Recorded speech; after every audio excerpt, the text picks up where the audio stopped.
camera while doing your speech, just like by the rules and just like the previous rounds also. And also, so does with following the equity brief that has been announced earlier and remain respectful, do not measure, and also mention POI preference if it's necessary. Recording in And progress. yeah, without any further ado, calling upon Prime Minister to deliver their speech. Here.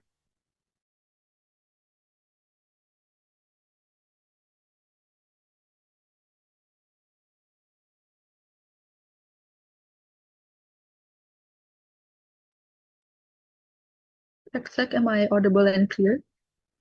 Yes, very audible. All right, thank you. So, hi everyone. My name is Ivanka as the first speaker of Team Government. Let me set. Okay. So, POI just threw on mute so I'm going to start my speech in 3, 2, 1. Affects reality. When fiction is inherently political, when fiction punishes radicalism, it affects how people see radicalism as a whole. This is why this word of white, right? So then, as PM, I will have myself on the argument. Shut up then. First, writing even work. So then we tell you in writing, the person that gets the most screen time, that is the main character. Yeah, is the hero or the villain, tends to get the most out of your. The story allows audience to explore the internal workings of these characters. This means, for example, the book characters get more internal dialogue or the way they interact with other people that shows their vulnerability, right? This means even if the main character is objectively a villain because they do bad things, narrative interaction explanation this roots for them anyway. This explanation proves to you how the audience doesn't necessarily root for the good guy. They root for the person that feels human. For example, like Walter White, like Yagami, or even Eren, right? This is when the story punishes them for the actions. Even then, the audience can still understand why it happens. Secondly, the problem with villainizing radicalism lies exactly with this. With villains, where writers aren't allowed to show much of their vulnerability, what says in that way, and why they do this, right? Because most media and stories still do not explain morality, especially in mainstream media. For example, in right? Because it's just simply harder to get direct sympathy for the villains, especially in places where radicalism is still stigmatized. This is why you see most media just tends to portray good versus evil because fiction is still a reflection of how a society views morality. Second, of how media portrays villain is that it needs the audience to agree with how the story frames the villain. This means is that if villains are villainized because of radicalism, the audience is less likely to question why this is such. This means the good guys and the heroes don't also question whether the villain is right on certain aspects. They just completely demonize them, right? If Thanos is the villain, then the heroes care of us to say. If Thanos is somewhat right to kill half of the population because the senior begs the two, this begs a moral question of what happens in the universe, but heroes never question this. There's no space for discussion. There's only a good versus bad, and this is harmful. This is harmful when that bad doesn't get into discussion. This means that deliberately portraying whether the writer makes radicalism seem unjust, whether it's like the context right. But the problem is that it's all exaggerated because the stakes still exist, right? So then I propose to you, what is our counterfactual then? What happens if they're not very nice? Will watchers still believe in it? I think the less people portray is also significantly easier. Why? Because in the status quo, the directors are already pressured to solve easy, digestible narratives down throats. For example, the hero has traumatic background because of the evil. Suddenly, they become the purveyor of justice, right? Yet people don't even accept the counter of it because there's just a lack of world building in the eyes of the villain. Even if there is, it's still brought to the extreme. Therefore, we gladly support alternative ways. 2 points. Firstly, we truly saw that the villains are evil and negative from the start. But secondly, we want to portray these villains not as villains, but as misunderstood people, as morally great people. I think that's still enough because we're willing to take the thread of one episode, just exploring the viewpoint, exploring why they do this, even if it's their solace of to knowing why they did this in the first place. At least this still provides discussion then. But then secondly, then I don't think the opposition can say discussion will still happen anyway because video essays exist or so whatever. But then yeah, I have 2 points, 3 points of reaction. Firstly, not every single piece of media has enough characterization of the villain in order for viewers to gain sympathy. if the villain never does something good and radicalism is portrayed as very harmful if it kills everyone, nobody wants to support that. Secondly, even if they do, a lot of people oftentimes enforce their own personal bias regarding certain characters, regarding how they are. It's oftentimes so difficult for people to be dragged into discussion when they hold a large stigma against this narrative.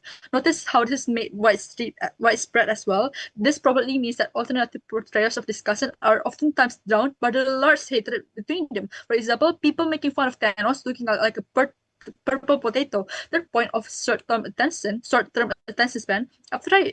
After I was Naruto, I probably want to do something else. We oftentimes want to be spoon-fed with narratives in order to engage the stories. This means I'm probably far too lazy to watch a 1 hour documentary of how Thanos is actually a good guy, right? So then, into my argument directly, less stigma around radicalism is what happens when we oppose this.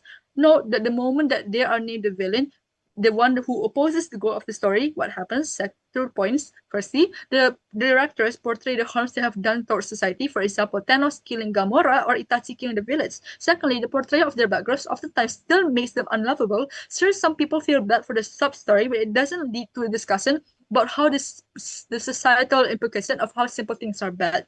Also, notice how the villains in the context slide take this decision or because of their real life scenarios, right?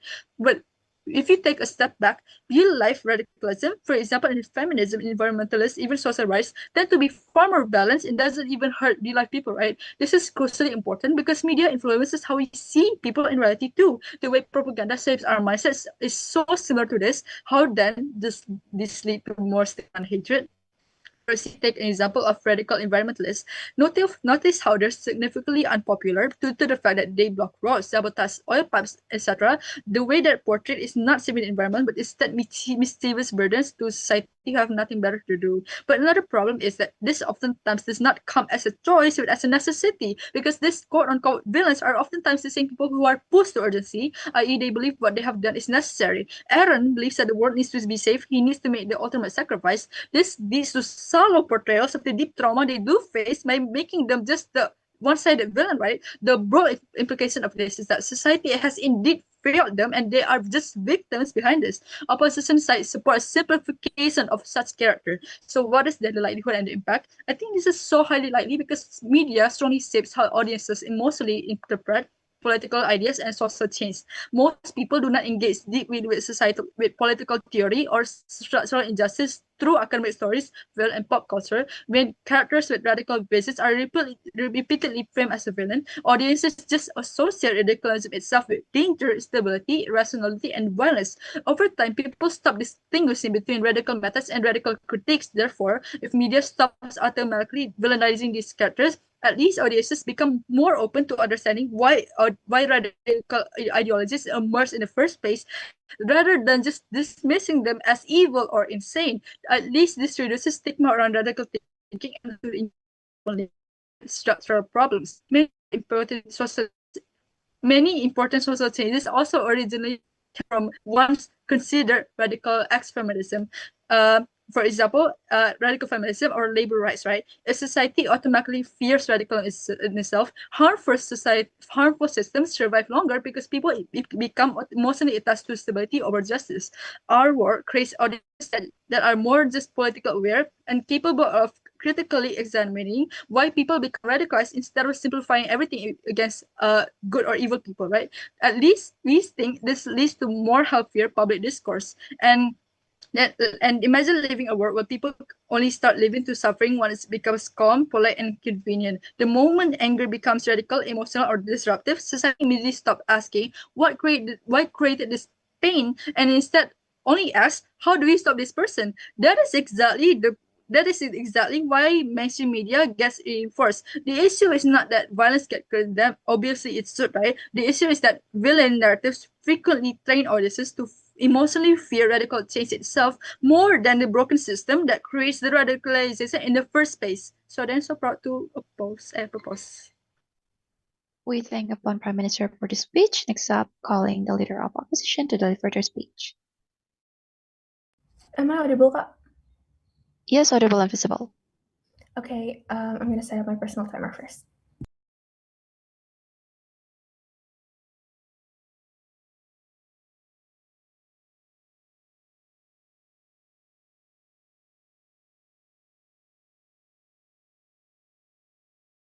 Oh, okay. Sorry, I was muted. I'll start my speech.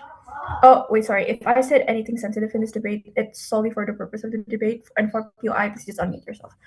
I'll start my speech in 3, 2, 1. Team opposition never disregards the idea that eventually villains are misunderstood people. We agree with that.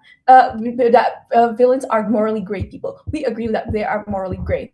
But eventually, there are things that differentiate radical visions than radical actions. Radical actions is what makes person a villain, and therefore we will not justify that at all. But then, I think then eventually, there are three things that we need to ground in this debate first. A, this motion is not trying to define whether radical or sufficient justice is wrong or right. So this motion says itself that mainstream media is justified in usually portraying these characters as villains because radical justice actions often legitimizes extremism, and these ideologies at the time often sacrifice a lot of innocent.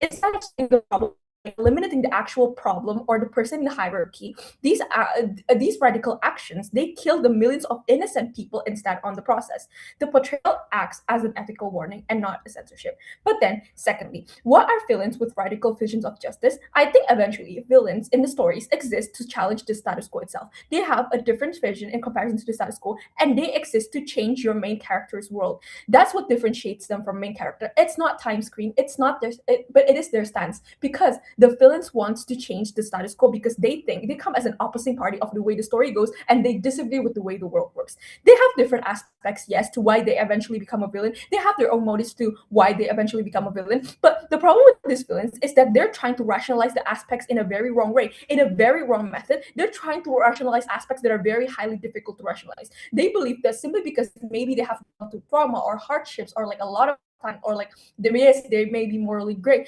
but one thing that they left out from their aspect is the aspect of empathy. That's why they think that their solution is the most right, but rather than asking what version of justice is right, they impose their version of justice upon other people. So these characters are characters who believe the society is like fundamentally corrupt and the normal systems cannot solve it anymore. So they justify violence, they justify authoritarianism and mass sacrifice. Examples include characters who believe like a good ending justify their means and freedom requires destruction of existing systems, or another opposing party, which doesn't make sense at all. But then three, how does this portrayal will affect media overall? Because let's talk about the way that media is not just about entertainment. Mainstream literature heavily shapes how people see moral perception.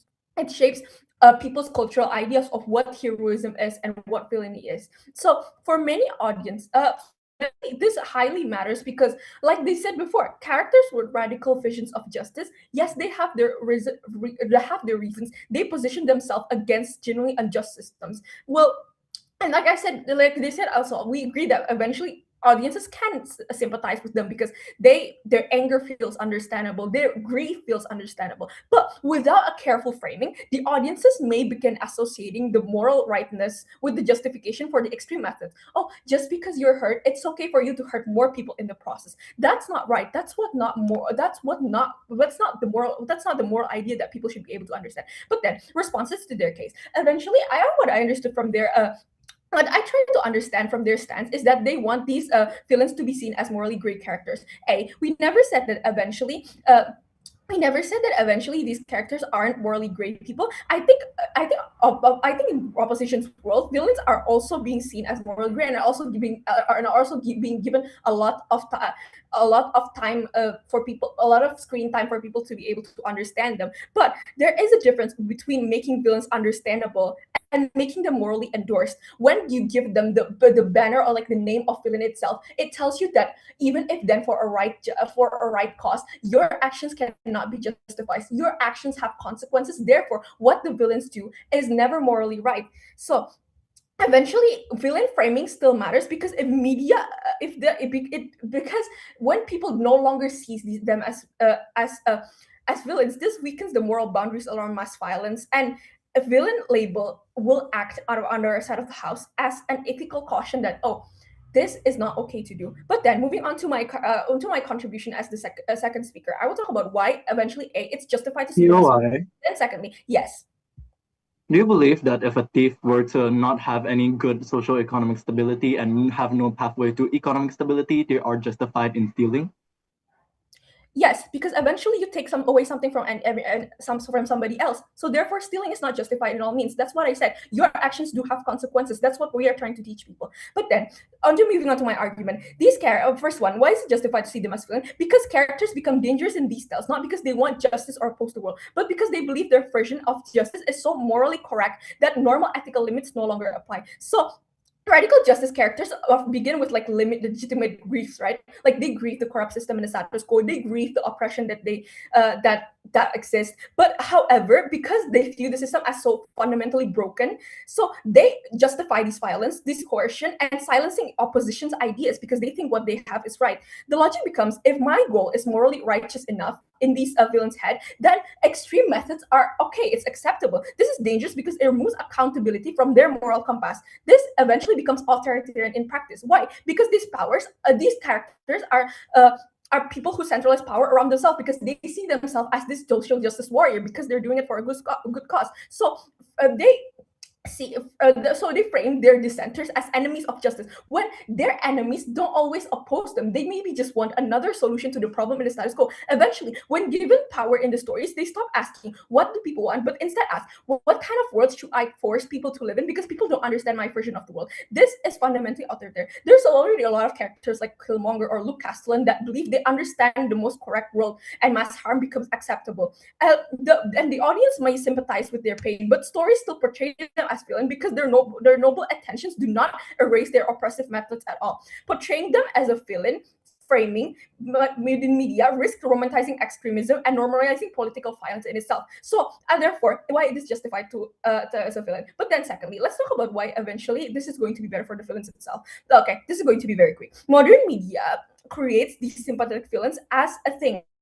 So we want to change the people's idea of understanding that bad people are doing bad things. Bad people are doing bad things. People who do things are people who are morally gray. Are people who have their own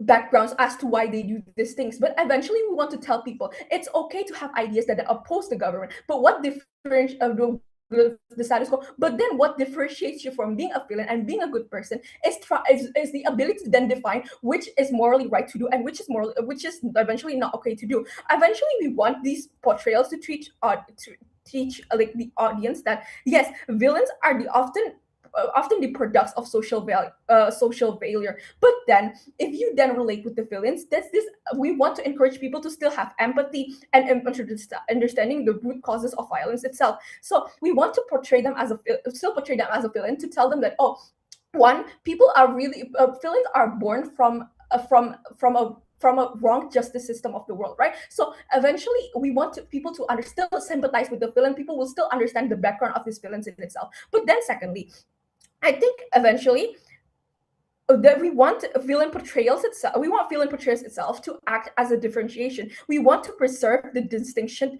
in medias and between critique of society and justification extremism, because eventually the way that these medias perceive these characters are going to be related in the way that the way people will eventually see moral compasses. Therefore, we want to create a richer storytelling while at the same time still maintaining a moral compass. Therefore, understand of the House proud.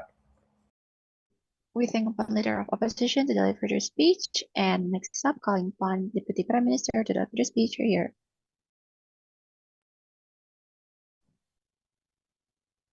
Hi, am I audible and visible?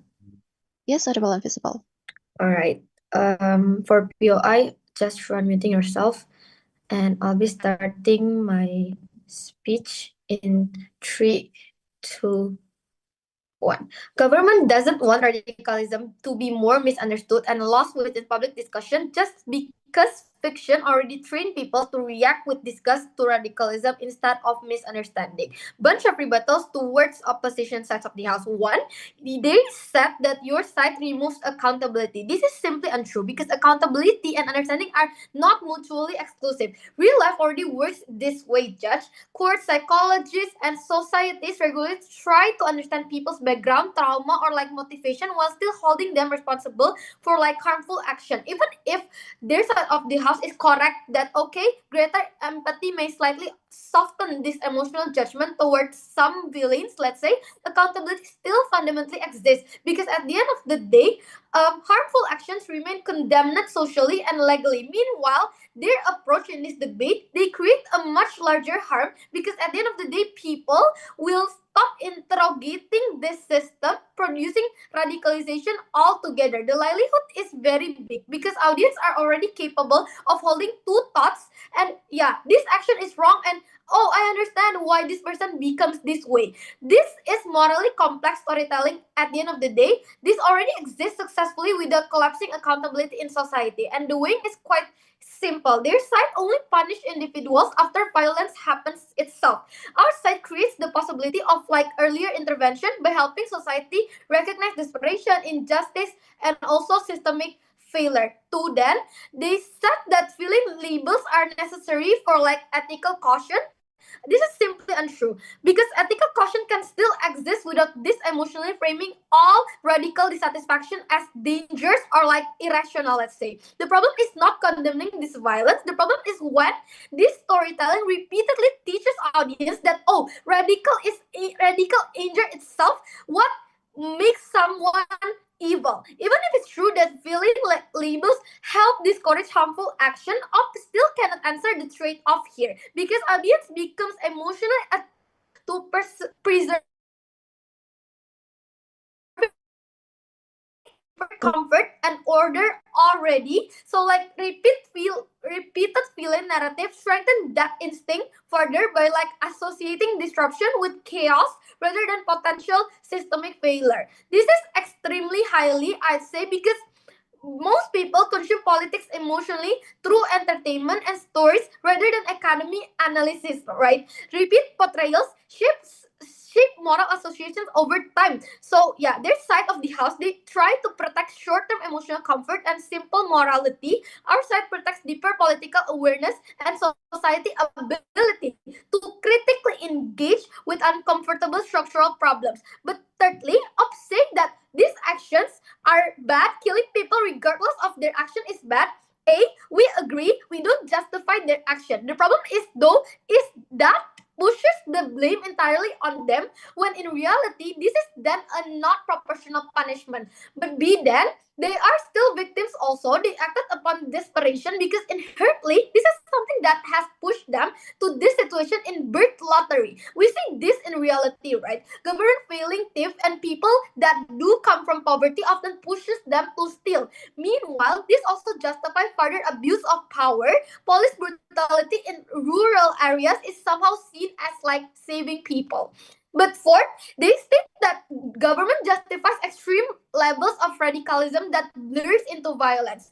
A, virtue still exists though. This is like saying video games create violence. No, people still hold on tightly on virtues. Watching an anime series that support the villain won't just make someone a killing machine. This characterization is extremely simplistic.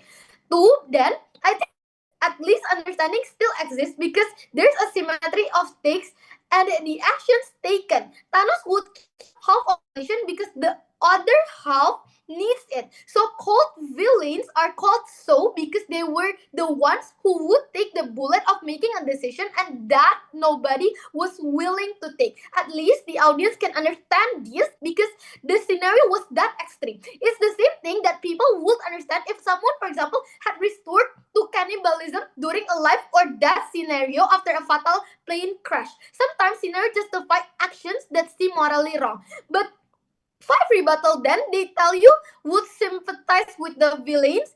A, if Anta told you multiple reasons why it doesn't happen, please engage to that. B, even if there is some betrayal, people generally still push the whole burden of crime entirely upon these villains. First clash then, condemning violence versus stigmatizing radical critic. Our analysis is simple. Humans consume morality emotionally, not academically. Most audience are not carefully separating, oh, these methods are wrong, but the concern are understandable. No, instead, once a character is framed as this villain, audience associate their entire worldview with danger, instability, and also irrationality. Take Thanos, for example. Obviously, killing half of the population is morally horrific, let's say. But because the story framed him primarily as the villain, audience often stop engaging seriously with the issue he represents.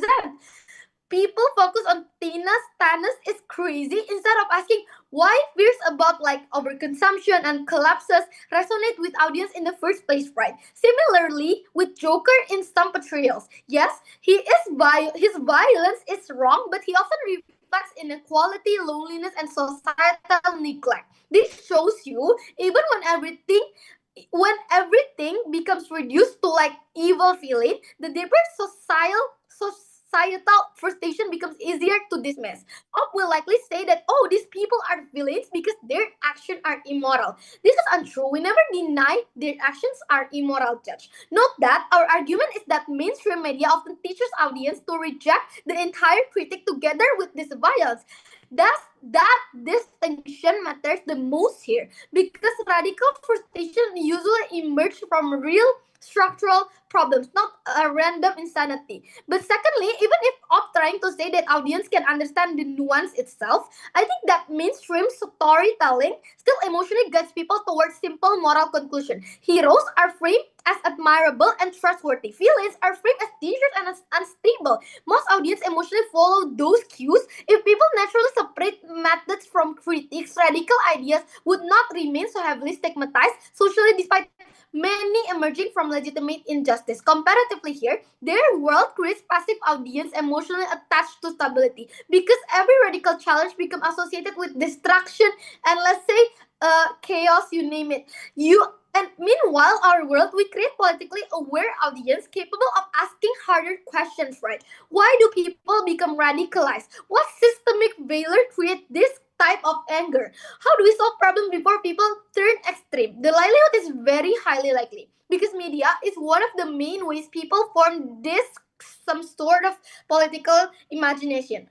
Most people understand social issues through movies, shows, and popular culture, for example. Before reading those political theory, repeated portrayals shape this some sort of assumptions over time. Way this clearly that opposition trying to protect emotional simplicity, like hero is good, villain is evil. Our side protects deeper social understanding because societies that refuse to engage with this radical often allow injustice to worsen until frustration eventually explodes violently. That's under all of those reasons, I'm proud standing in prop.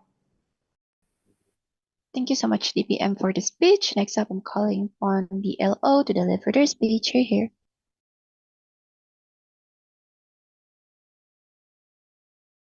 Hello, am I audible?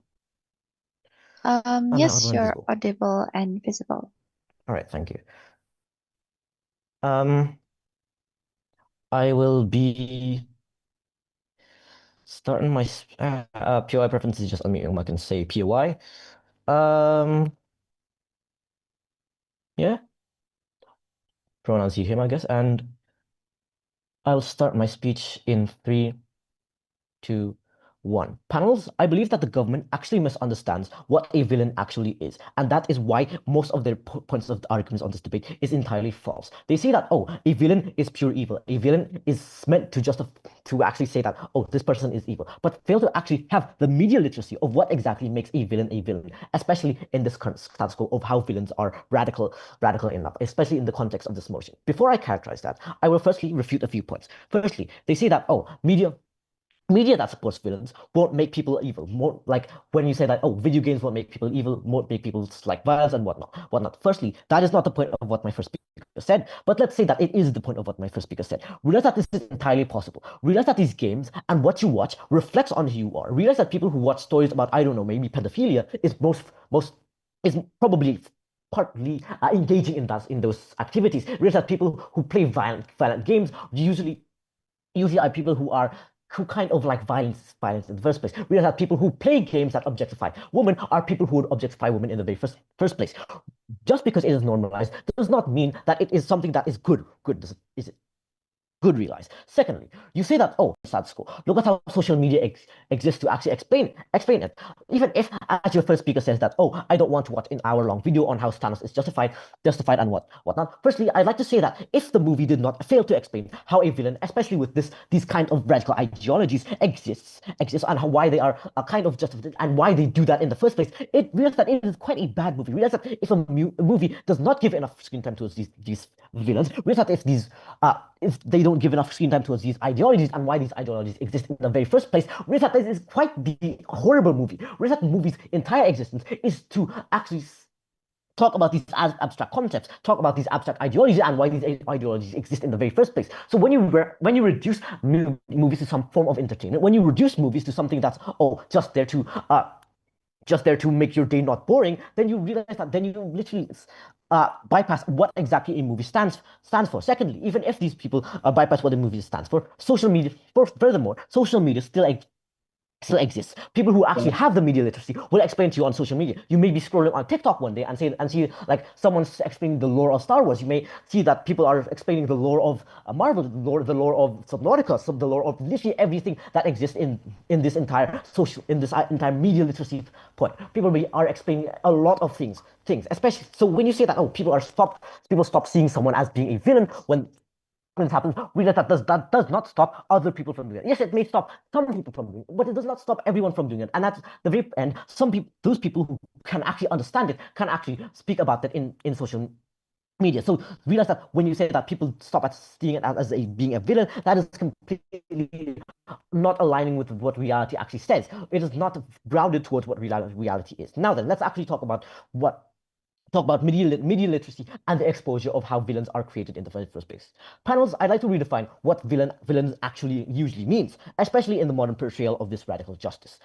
Villains are usually used as tools to show that, the status quo is flawed. Take Thanos, Ghetto, Eren, literally every villain in this concept of radical ideologies of justice. They exist to challenge the status quo. It doesn't just portray villains as these people who have no heart, but as these people who have reason. It shows that villains are a matter of circumstances, that they exist because of how society has failed them. So when their side seeks to portray these villains as people who are morally gray, people who have been denied by the status quo, I think that is just defining what a villain is. That's just redundant because at the very end of the day, the word villain is very vague. Villains can go from people like Dio, who are straight up evil, to people like Eren, who are very morally gray, who are maybe justified, actually. Go ahead. It's exactly when people generalize these villains to the same ones that do absolute evil. That's where the harm of their backgrounds actually do matter, and that generalization causes that. I think that people actually understand that villainy is something that is very vague. That villainy is not just something that you can chalk up as to being evil, especially in this motion. Realize that this motion literally says that, these villains are people who have radical visions, people who have radical visions of justice, people who are justice, people who could be justified. So I believe that that it is the shift in these villains' portrayals from people who are absolute evil to people who are very complex. That is something that we should actually realize, not instead debate about, but instead we should realize that villains are something that is vague, that villains cannot be chalked up as something that is completely evil. That is why your side simply says that, that your side is simply generalizing what exactly a villain is because at the end of the day, villain is not evil. Villain is not the same as evil. Villain is someone who fights against the status quo, as I have said before. Now then, second, why then is it important to see them as a villain? Because it creates more exposure. It exposes the conditions at which creates these villains. If they were heroes instead, people would not bat an eye. Why? Because villains exist in stories to challenge the status quo, to show the main character that they are flawed. Take Thanos and his speech, for example. Do you not see how that opened the eyes of people towards the scarcity in the status quo? Do you not see how that opened the eyes of Tony Stark, who was the billionaire? My first speaker has explained that the radical actions are what makes them villains, and that what they do is unjustified. And I will explain the difference between them being seen as heroes, as a hero, rather than being a villain. Why it is so important for them to be seen as villains instead of being seen as heroes. Why? If they were instead seen as heroes, seen as people who are submitted towards the status quo, people who are supported by the majority panels, this is these people who are evil for the sake of evil. So media literacy will not exist because at the end of the day, these people who are evil for the sake of evil. So media literacy will not exist because at the end of the day, the alternative towards a villain who is complex, who seeks change, is just a villain who is evil for the sake of being evil. Take Fahrenheit, where the government is watching you because they want to control you. That is evil for the sake of evil, panel.